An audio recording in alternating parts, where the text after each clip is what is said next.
Sole is a spiritual channel, a teacher, a mentor. She is an accredited energy healer with the School of Intuition and Healing. She's also an Usui Reiki master, a certified crystal healer. And as a natural psychic, she began working intuitively very early on in life and has been reading tarot for over 2 decades.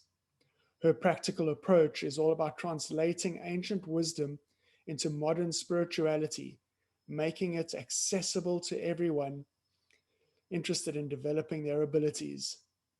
With a background in marketing and business strategy, Soleil also helps budding spiritual entrepreneurs to bring their soul-aligned business to the world.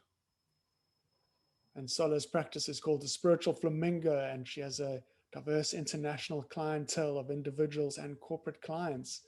Soleil, a very warm welcome to our platform this evening.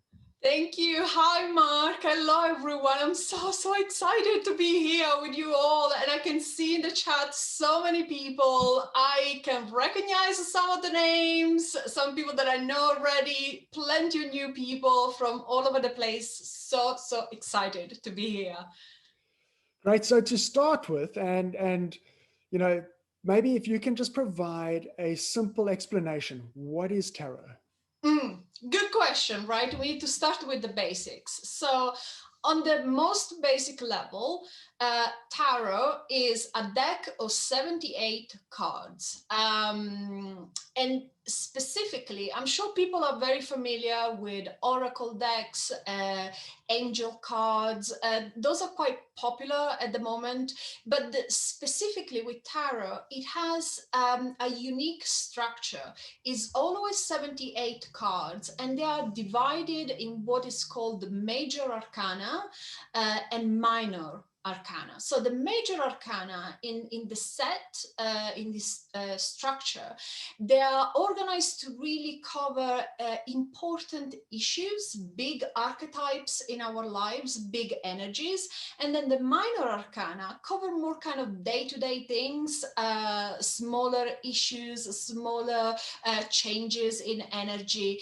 And what's unique about tarot is that it doesn't matter what type of deck you get, what style, who is the creator, you will always get that 78 cards structure. That's kind of the biggest difference with other tarot decks, with other card decks like Angel and Oracle. And I guess the other different thing is the history, which is a bit strange and mysterious, really. Which sounds very interesting. But before we get into the history of the tarot cards, can you just explain oracle cards and tarot cards in general? Like, Yes. how does it actually work? Like what do you use them for? So I guess the most traditional and well-known use of this type of cards is divination, predicting the future, answering the question, am I going to meet the dark and handsome man? That sort of thing. I believe very, very strongly that actually tarot decks and, oracle cards and angel cards are fantastic as well. I'm just going to talk about tarot because that's the topic that we have tonight. They are such a great way of taking time to reflect on the energies that are present in our life at the moment. The images, the different layers of meanings. You have numerology, you have astrology, you have Kabbalah, you have religious symbolism in that. There is just so much for us to work with and for us to get such a deeper connection with ourselves, with our energy, with our spiritual practice. So for me, of course, there is a divination and prediction side to it. But what I feel is more modern is really the empowering side of tarot. And this is what I'm really passionate about. And this is why I think it's very modern as a tool, although it's a few centuries old. And I guess, the main thing with tarot is once you learn the system, then you can use any tarot deck. Where with oracle cards or angel cards, obviously those are based on the creativity and the inspiration of the different authors of the decks. So every time that you start working with a different deck, so you kind of need to learn a new system. So tarot is something that, you start using, and then it's kind of a lifelong journey that you can have with that system. Yeah. And so it's a tool for accessing your intuition and perhaps Yes, accessing I your think emotional one of the intelligence. legends and myths around it is that you need to be psychic or you need to be intuitive. I think what you need to be is willing to reflect on something, because it can have a very meditative element to it as well. So if you're intuitive, if you're psychic, it's a wonderful tool to access higher guidance, your higher self, your guides, ascendant masters, whatever you're working with. If you're not, it's a tool that is so packed with information that really works with your subconscious. It works with your imagination. It works with your creativity. So it's something that truly I believe anyone can use. And I don't want people to feel like, oh, but I'm not psychic. I don't come from a long line of, 25 generations of intuitives. No, it truly is for everyone. And I think what really is across the board, what people say to me of their experience is it's a tool that helps them really reconnect with themselves and ground themselves in their energy. And I think that's one of the most valuable aspects of the tool. But yes, of course, there is the psychic and intuitive side to it as well. Yes, for sure, for sure. Yeah. So you mentioned something interesting. You said, some people come from a long line of psychics in their family, but how long has the tarot actually been around? Where does it come from? So this is the slightly controversial and secretive history of the tarot. So if any of you are familiar with Spanish, Portuguese, Italian playing cards, you will see that there are some similarities with the minor arcana in the tarot. And this is because around the 15th century, more or less, in Italy, the tarot developed kind of from the starting point of a game, of a card game. So originally, it really wasn't for divination in any shape and form. There was an element of kind of moral teaching, Christian teaching into this game of cards, but by no means, it really wasn't about predicting the future. It's only later on, 16th, 17th century in France, when it becomes more of a tool to predict the future. And it's tarot got kind of reinvented at that point, refreshed as a divination tool. And then the tarot cards that we use very frequently nowadays is something, and it's something that I'll show you later because I'm going to use them tonight as well, is something called Rider-Waite-Smith. And it's a deck that is a little bit closer to us in time. And definitely this has been created with the intent of really being connecting with spiritual practices, with divination, and so on. So you can see that it went from a game to then predicting the future to a spirituality, introspection type of tool. And I feel like today it can really be used for anything from predicting the future to helping you maybe with your creative writing. It's that broad, really. Yeah. But certainly because of the history being so mysterious, and there are a lot of urban legends around it, like it's evil to even touch tarot, and lots of things that over the course of time have been kind of layering on top of the actual facts, and just became a bit of a legend around tarot. And I suppose that adds all the more to the allure of it. I guess so. I guess so. Yes. Yeah. But I suppose I can see how that, has developed, because as far as divination tools go, I mean, in South Africa, our traditional healers read bones. And in some places, they read the tea leaves. And in other places, they'll read something else. And I suppose it's not surprising that a deck of cards developed in that way. Yes, and there is still with the different so the minor arcana, very much like playing cards. It's structured in four suits, and each of the four suits is connected with the four elements. So there is really a connection even from the starting point, even when it was a game.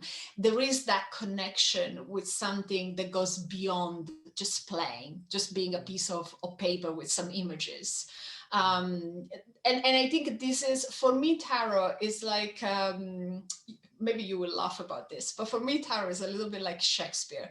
It's something that is such a classic that obviously the details and the of a certain story, of a certain play, maybe are a little bit outdated because the social setting is different, but the energy of it, the human interaction, the archetypes are still so modern. And it's the same with tarot. There is stuff that you think, this is so old, this is so outdated, sure. But if you just take that layer off and you focus on the core of it, it's just so timeless, such a classic. And I think it goes back to that connection with the elements, with astronomy, with numerology, etc., etc. So yeah, it's just, and it's interesting that you mentioned like different divination tools, because it can also be used in conjunction with other divination tools or with other spiritual tools, like crystals, like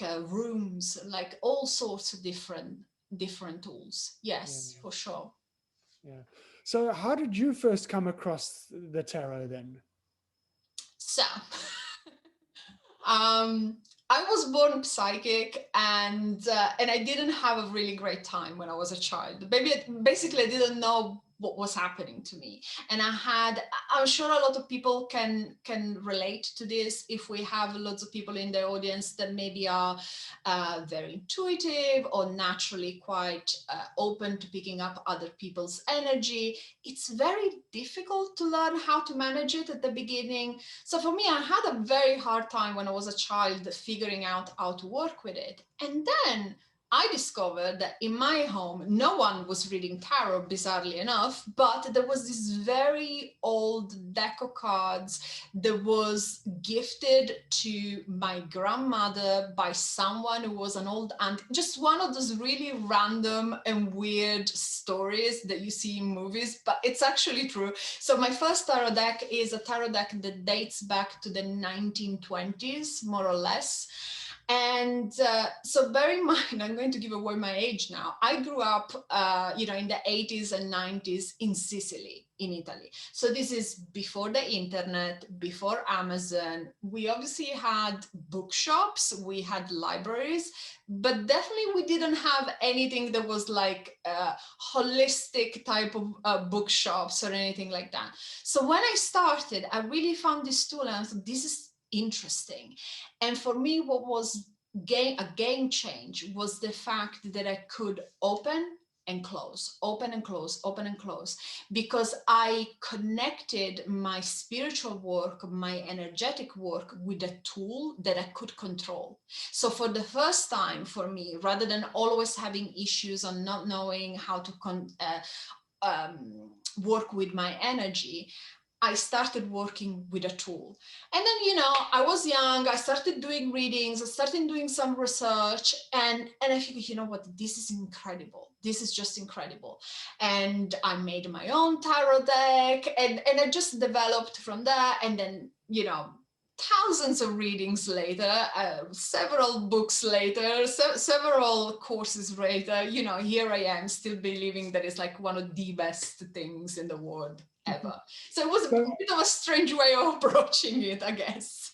so how old were you when you first started using that old tarot deck? So the first time that it came in my hands, I was probably around 10. maybe a little bit younger, I remember where it was stored in my house. And I remember my mom saying, "Yeah, you're too young, just leave it for now." But I remember being so attracted to this magical tool, and then starting working with it. And then really, I would say within the age of 10 and 15 is when I really started working with it properly, and learning about it. And I'm sure giving really terrible, terrible readings when I first started. But that's quite interesting though, because you grew up in Sicily, Yeah, which I presume is a very Catholic part of the world, it is. and, Yes. and and yet your mother was quite open to you using this Yeah, old. Oh, I've been very fortunate that although maybe my parents were not very experienced as far as intuitive and psychic work is concerned, they've always been very open. mm, So I always had the freedom of exploring things.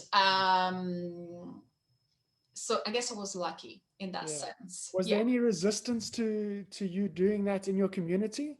Um, Not really, because I think the way is perceived is like it's a bit of a game. Mm. Is people imagine. I mean, I guess I'm wearing hoop earrings tonight, but people imagine you someone with a turban and the kind of stereotypical way of presenting yourself and the crystal ball. Um, so I the type of feedback that I got growing up and with my first readings was either, "Oh yes, I would like to do this for fun," or "No, I'm not interested." But I have to say, I was fortunate that I never got any particularly negative feedback of any type. No, I have to say, yeah. So when you started using your first deck, you had nobody to show you the ropes and teach you anything. How did you go about learning what everything meant? So I started, most tarot decks come with this little book that is called the Little White Book, which has very, very basic, very archaic meanings. And that was my starting point. And then practice, loads of practice. And this is what I teach to this very day, is one of those things. Tarot is like an instrument or like a language. You can study on paper the notes, you can study on paper the grammar of a language, but if you don't practice, if you don't play the violin, you're not going to learn. If you don't speak Spanish, you're not going to learn. So I just practice, and I started making notes of things that would come up. So when this card comes up, it's connected with this energy, and this type of person tends to get this type of card, and this type of question tends to get this type. So it was very much based on experiencing things, I guess, a very empirical approach to it. And after I've done all of that, then I went into the books, which in some cases validated some of my findings. In some others, I was like, "Oh, I got that really wrong, didn't I?" And this is, again, until today, something that I really believe in, to just jump in and use it for yourself, for friends. It doesn't matter if you need a book. It doesn't matter if your readings are not perfect, but just jump in, work with the tool, and use, especially if you use a Rider-Waite Smith, where all the cards have beautiful images.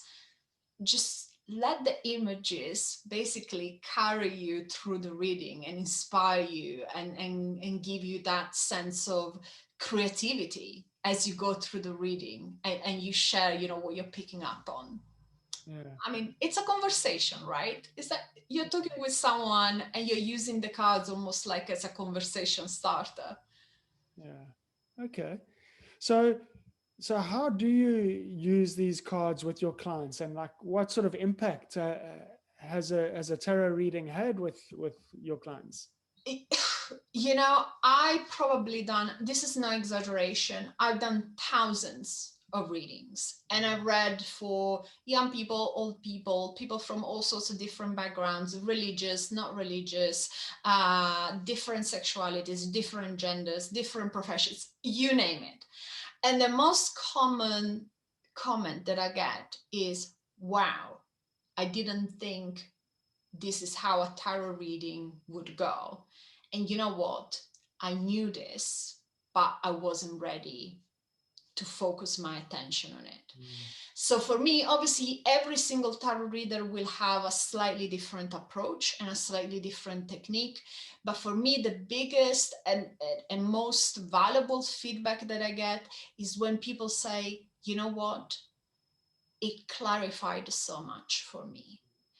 So more than saying, I know what I'm going to do next because you predicted my future, which to me feels like a jail sentence. You know, if someone predicts your future, what's the value of that? Because if I give you the answer that you want, you're always going to think, I hope it's right, you know? And if I don't give you the answer that you want, then either you feel depressed and down and constricted by the answer that I gave you, or you just feel like, oh, I wasted my money, I wasted my time. So back to your question, I think clarity to really understand, right, this is what happened. This is what's happening now. This is my biggest block. And empowering them to see options. This is, I think, the most powerful way of using tarot. Clarity, awareness, and opening up possibilities. You know, I'm 39, almost 40. I think anyone who had any sort of shorter or longer life experience, we know that life can be challenging. So it is only normal that across thousands of readings, some of them are very hard, you know, and some people are in position where actually you think, wow, that must be difficult for you. The key is not whitewashing or lightwashing everything and making it just unicorns and rainbows. No, the key is to give people that sense of awareness and clarity so that, you know what, it's difficult, but I know what my next little step can possibly be. And this is for me is the transformative and magical and empowering power of tarot. Definitely. Yeah, I remember some years ago, the first time I ever had a card reading done. And I suppose I was in a bit of a difficult situation at the time, and somebody did a tarot reading for me. And I was just so amazed that, you know, they shuffled the cards and laid them out. And as they explained them, I was just like, how, how did the cards get into that position that they landed up explaining my situation that I was in so clearly? I was like, how does it happen? Yeah. And Just from shuffling the cards. not only that, and this is like mind blowing to me, cards have so many meanings. So it's not just 78 cards, it's 78 cards times infinite meanings, more or less. Yeah. So when you read for someone, it's not only that you're picking the right cards or the most relevant cards, you're also picking the aspect of that card that is relevant for that person. And for me, you would think after so many years that I should know the cards by now, right? And sometimes I pick a card like, oh, I never seen this little detail, or I've never really taken into consideration this aspect. And there are so many things that are now a modern version of something that 10 years ago didn't exist. You know, let me give you an example. In the major arcana, there is a card that is called the Word. Okay.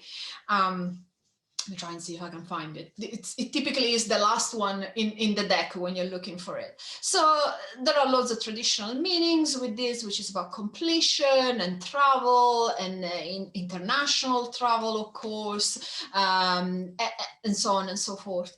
But as of, you know, a couple of decades or 3 decades until now, obviously, this is the card I'm referring to. Obviously, internet, social media is very much part of our day-to-day life. So over the course of the last decade, this card is becoming more and more, oh, is this a social media connection that you're going to make with someone? Is there like an online dating aspect to this question that you're asking me? So as I said before, with the example and analogy of Shakespeare, they are outdated in some cases, but they kind of renew themselves. It's like a living thing that is evolving with us, with our energy and with our times. And that's mind-blowing to me. And this is why I'm still so passionate about it. And I get bored of everything, but never get bored of tarot. Yeah, so just so the audience knows, in a few minutes, when we get towards the end of this presentation, you're going to have an opportunity to post your questions into the chat box, and Sola is going to do a reading on one of those questions, and perhaps even another one later on if we've got time. So just start thinking about the question that you might have. But Sola, what sort of questions do people come to you with, and what is the impact? Like, how does it impact on a person's life? So the type of questions I feel anyone who has a psychic or intuitive side to what they do and how they contribute in the world, I feel it comes with a huge responsibility, because people come to you it's rare that someone comes to you and says, oh, I'm just going to have a reading for fun. I think nowadays most people come when they're stuck, when they have a big issue, when in some cases when they're desperate. So they come to you and they ask you a really broad range of questions. And a very typical one, especially I guess nowadays, that we're getting is, will I get the job? Right? Because a lot of people are perhaps struggling financially, or they're looking to change their job or whatever. And for me, the first thing that I do is having that initial conversation with the client and say, do you mind if we change the question? Because will I get the job is a yes and no answer that completely takes power away from you. So how about we turn this into, what can I do to progress in my career for my highest good? How can I best present myself to a potential employer? You know, all those open, empowering questions that give them an opportunity to actually take control of their energy. So I had all sorts of questions. I had questions, obviously relationship questions are still very, very popular, but I guess now that people know how I work and I make it very clear what I focus on, I get a lot of questions about spiritual development, purpose, how do I contribute to the bigger picture? So I'm seeing more and more that people are moving away from the here and now and into the bigger picture of self-development, self-love, overcoming trauma. So maybe people that are doing their own healing journey, maybe with traditional therapy, maybe, you know, all sorts of different super valuable and important tools. And then they add maybe a tarot reading or a tarot practice to get that additional dimension to the work that they're doing. So it can be very varied. Personally, there are certain subjects that I don't read on. I don't read about anything that is like health related, because I'm not a medical doctor, and I don't read for people that are not in the room, because I don't think that's ethical. I wouldn't want anyone to read about me without my consent, so I don't do it. So if it's a relationship reading, I always bring the focus on the person that is in front of me, rather than, oh, is it going to come back to me, or what is it thinking, what is it doing, or what is she doing, right? So but it really varies. What I would say, the people that get the most out of it are the people that really come ready to be challenged by the tarot, because it can be quite straight to the point and sometimes a bit brutal in the type of answers, but it's really it's not what you want to hear, but it's what you need to hear. So huge range of questions. Yeah. Oh, I think you're still on mute. Yeah. So should we perhaps invite the audience to perhaps type their questions Yes. into the chat box? So not the Q&A. If you Yeah. can post your question for Yeah. Sarah into the chat box, taking into consideration those Yeah. comments that you made about the type of questions that are good to ask and so on. And Sola is going to choose one of these questions that comes up and do a demonstration for us. Yes. I've also seen, Mark, we have some amazing questions in the Q&A tab. So if time permitting, I would love to answer a couple of those if we can.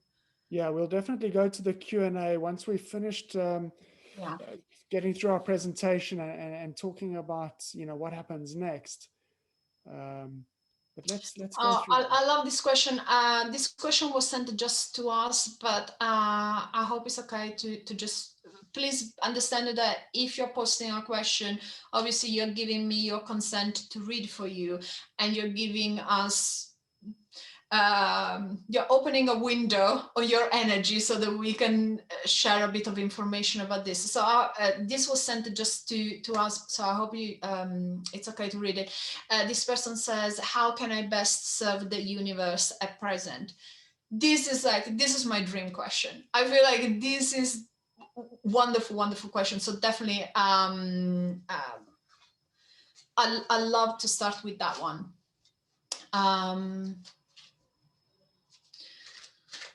So what you do is you shuffle, and readings answering another question that I've seen.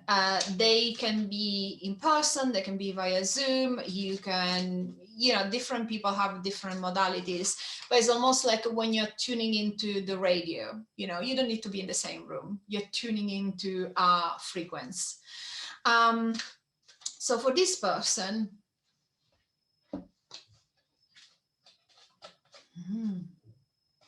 okay.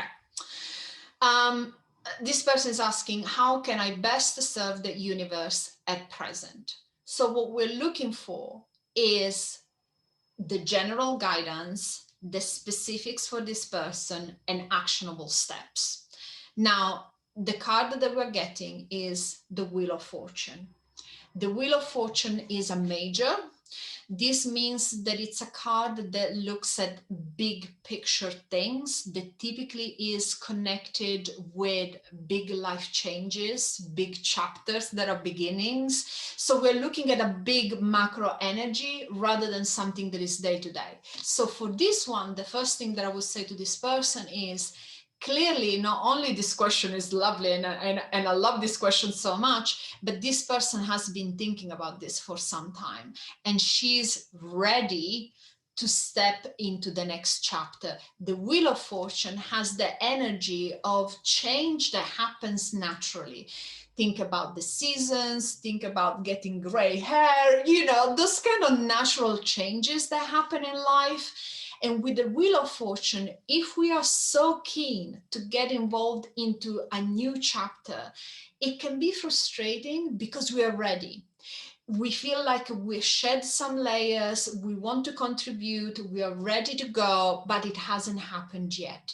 And it can be a little bit frustrating to wait because not all levels of our energy are ready to jump in. And this card is then confirmed by the Moon. Again, she gets another major, which really makes me think this person, the Moon, she must have done a lot of self-development, healing, work with a deep subconscious levels of her energy. And she is at a point where she's coming out of that and she's asking herself, how do I contribute? And to me, there is then the Eight of Pentacles. So you can see we have like a lovely 2 majors, 1 minor. That kind of gives us, these two would give us, here is the broader picture, here's the headline. And then the Eight of Pentacles goes into the practicalities of it. The Eight of Pentacles, this is really leading this person in the direction of, when you start talking about making a difference, is your ego talking, right? I want to make a difference. Where actually the mindset to have in this case is, how can I contribute? And rather than waiting for the big thing to happen and maybe getting frustrating that is not happening yet, the guidance is, the way you do this is with small incremental actions. So whether it is on a day-to-day, helping someone, saying something kind to someone, etc. Now, in a normal reading setting, I would go into more details and talking with this person about potential ways that they are talking, that they are working already from maybe a spiritual perspective, and go into more details. But really what you want to provide with people with is a sense that there is something coming up for them that they can take control of. So for this person, once again, it's a lovely question to ask. And I feel, if you've been feeling that all the work that you've been doing hasn't materialized yet, please be patient. It's just the energy of the Wheel of Fortune. It needs a little bit more for you to transition out of this cocoon type of energy, so that you can then jump into a more active way of working with others. With the Suit of Pentacles, is always something that requires work, that requires dedication, and that requires repeating things until when they grow. It's not an overnight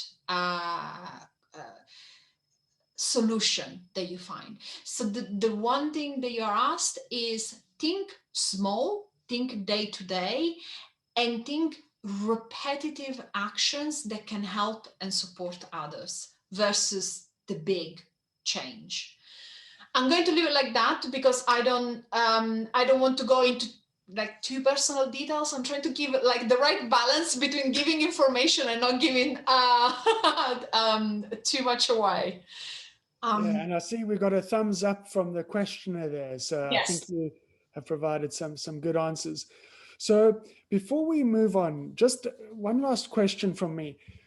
If somebody wanted to start working with their deck of tarot cards, is there like a simple exercise that they could start with?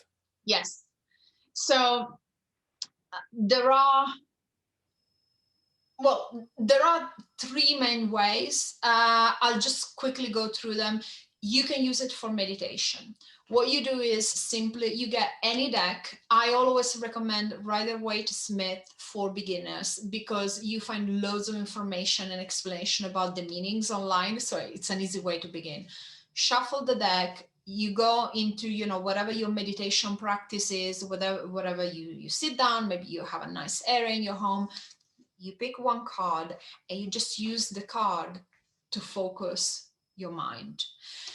I know that a lot of us do visualizations and journeys and all of that, but not everyone is very good at visualizing things, and it can get quite frustrating. So it's a beautiful way to just visualize something and focus your mind on something. And from that, if really focusing your mind is not your thing, you can even use the card as a starting point for journaling. And you can ask yourself, what are the main elements that are standing out to me? What overall energy I'm getting from this card? How does it apply to me? If this card could talk to me, what advice would give me? So you can go into that journaling practice, and to do this is something that anyone, even without any knowledge of tarot, can do. So that's one thing. If you have a little bit of knowledge of tarot, you can start using cards to really bring in the energy that you want to manifest. So you can go through the tarot deck and pick the cards that you know what, I love the look of this Ace of Cups. I want that abundance, that love, that sense of having my cup always full. I want that in my life. So I'm going to set this on my desk, on my nightstand, so that I can always see it and focus my energy and my intention that way. And the final way, if you are even more into the concept of really learning tarot, I would suggest pick one card, but pick it at the end of the day, not at the beginning. Because at the beginning of the day, imagine you get one of the scary ones, which by the way, the scary ones are not so scary, but imagine you get the devil or the tarot at the beginning of the day and it's a Monday, that's going to be a bad day for you. So instead of doing it at the beginning of the day, do it at the end of the day, so that you can tell, okay, I'm still alive, things are okay. So, no big disaster has happened during the day, right? And you can really go back to that and say, right, what elements of my day are represented in this card? So that you start connecting the energy of the card with real life situations. So that when you start doing maybe some divination and predictive type of work, you have that reference. When you start reading for others, you have that reference. This is one of the things that I would do when I first started. Pick a card at the end of the day and see how you can connect it with how your day has been. The highlights, the lowlights, everything in between. Okay, so that's some great advice for people starting out. And we're going to just, in a moment, I want to show people how they can take some next steps with you. But we've got so many questions. I think if I just read maybe a few questions from the Q&A, Yeah. then we'll take a look at the next steps, and then we'll go back to the Q&A and possibly even do another reading for somebody. Yes. So the first question coming up here is, do you still use your original old set from the 1920s? Here it is. The answer is yes. I don't use it anymore. I treasure it as something very, very special. And I still have it and I love it. I don't use it anymore. It's beautiful, beautiful quality, but it's just so special to me that I just keep it as a little treasure, but I still have it. Great. There's a question from somebody else. Does the client need to be physically present, or can you do a reading over Zoom? And I think you've just answered that. Absolutely. Yes, absolutely. Very much like if you're familiar with energy healing and remote healing, it's kind of the same concept. You're connecting with the energy of the person. You don't need to be in the same room. Yeah. Okay. So here's an interesting question. I've noticed how many psychics are not able to read for themselves or their families. Is this the same with the tarot? Are you able to use the tarot as a tool that would bring clarity to yourself? I love this question because I think you hit the nail on the head. It is possible to read for yourself, and I highly encourage it, but it's one of the most difficult things. People ask me, how can you read for this person? You never met it. That's the easy one, because in so many ways, you don't have any preconceptions on that person. You never met them before, especially if it's maybe a reading done via email. You don't even know what they look like, how old they are. You don't know anything. So that's easy. You have a completely blank slate. When you're reading for yourself or your family members, your loved ones, friends, and so on, you are attached to an outcome, right? You really hope that they get the job. You really hope that they get the outcome that they want. So it is difficult. But what I always say is, if you go out in the world and you give sometimes some pretty tough love to people with some pretty, straightforward guidance that come to the tarot to other people, then you need to be able to do it to yourself as well. You need to have the honesty and clarity and awareness and transparency to do this on yourself. And it is difficult, but I think it's 100% important to learn to do that. And sometimes a way of going around this is doing your reading, taking a photo, taking some notes, and just leave it there. And then revisit it in 1 month, 3 months, and just say, haha, actually, now that I know what I know, I can see what was happening there. Yeah. A very good question. Thank you. Okay. There's an interesting question from Patsy. Hi, Sole. How do you respond to questions on timing in situations? Can tarot be used to gauge timing on events? Yes. So there are lots of different techniques, and different readers will use different approaches. Yes, you can definitely do that. What I typically do is before starting reading, I set the intention that I'm reading for the next 3 to 6 months window, because I feel is enough time to get to see some change and to give guidance with enough with an horizon that really gives you enough room for you to see change and for you to take charge of that change. There are different techniques. There are people that, for example, if there are major cards, they would say that's the length of 1 quarter. And then if it's a minor card, that would be 1 month. So different people would use different techniques connected with timing, but definitely something that can be done. Obviously, tarot is a spiritual tool, it's not a clock. So you can be precise to a certain extent. Yes, but yes, you can. Lots of techniques to do that. Let's do one more question before moving on. Mhm. Can one be a competent tarot reader if one is not naturally intuitive or psychic? Thank you so much for asking this question. Yes, you can. You absolutely can.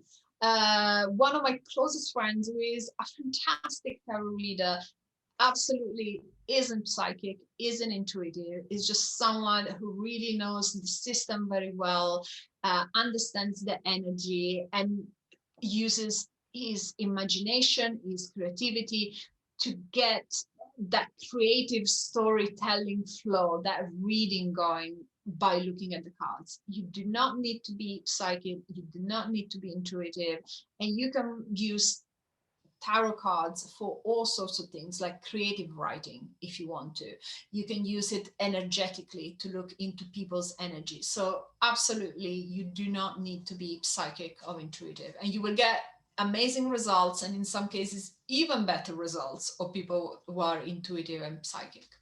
100%. Before we wrap things up, there are a couple more good questions in the Q&A, and then I'm going to let you choose one more question for a reading. Okay. Yeah.